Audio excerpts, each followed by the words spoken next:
চালু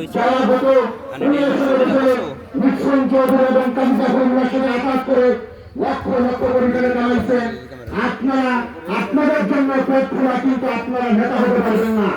আপনারা আছেন কর্মী হয়ে মাঠে কাজ করেন, কিন্তু আপনারা কর্মী হলেন, আমরা আপনাদের নেতৃত্বকে মেনে নেব না। আমাদের যারা গার্জিয়ান আছেন, আপনাদের কাছে আমাদের ছাত্র সমাজের বর্তমানে আহ্বান থাকবেন, ভাঙ্গে তোমার ওই হানিফ দিয়ে নেন। আমরা 2016 সালে জনগণ পরিষদ নির্বাচন হয়েছিল, আমাদের হানিফ ডিপার্টমেন্ট কেন্দ্রিক ছিল ধানের শীষে। আমরা দেখেছি সেই ধানের শীষের প্রার্থী কতগুলো ভোট পেয়েছে। আমরা অতীত কথা বলতে চাই না, আমরা বলতে চাই যারা মুসলিম চৌধুরীর সাথে আঘাত করে টাকা কামিয়েছেন, আপনারা মুসকি মুসকি হাসতেছেন, মনে করতেছেন টাকা হলেই সব কেনা যায়।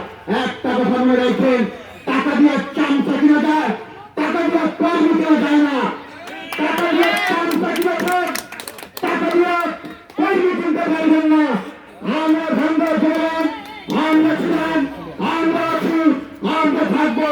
যদি আমাদের গার্জেন আমাদেরকে সুযোগ করে দেয়, আমরা করতে চাই আগামী রাজনীতিতে কোন আওয়ামী লীগের বিষয় যারা আওয়ামী লীগের সাথে আঘাত করে লক্ষ লক্ষ টাকা হাতিয়ে নিয়েছে, যারা মানুষের অন্য রসিক ভাই আমার তুমি পয়সা আসো আমার খালি আমরা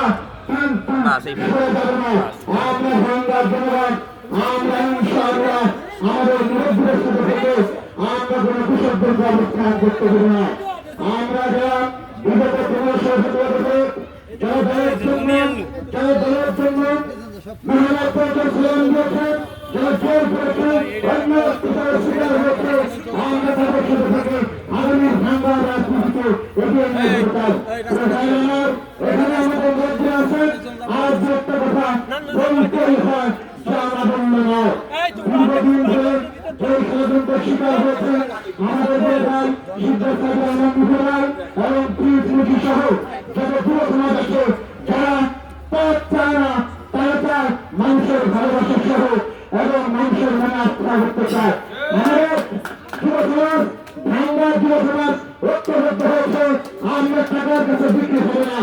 আমরা কোন প্রজন্মে আমরা আমাদের টাকা এক বছর আলিয়া সব নামগত ব্যবসা হয়ে একতা হয়ে আগামীতে ভাঙ্গাকে স্বাধীন করে ছাড়বো।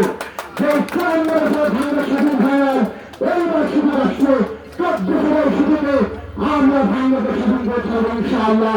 এই কথা আমার সমস্ত ছাত্র ভাইদের কাছে আরেকটা আহ্বান থাকবে, আসেন আপনারা আমাদের হাতে হাত থেকে আগামী তরুণ প্রজন্মকে আমরা যারা আওয়ামী লীগের কৃষকদের কারো খারাপ তাদেরকে প্রত্যেক না, তরুণ প্রজন্মকে নিয়ে আমরা ভাঙ্গার রাজনীতি এগিয়ে নিয়ে যাবো ইনশাআল্লাহ।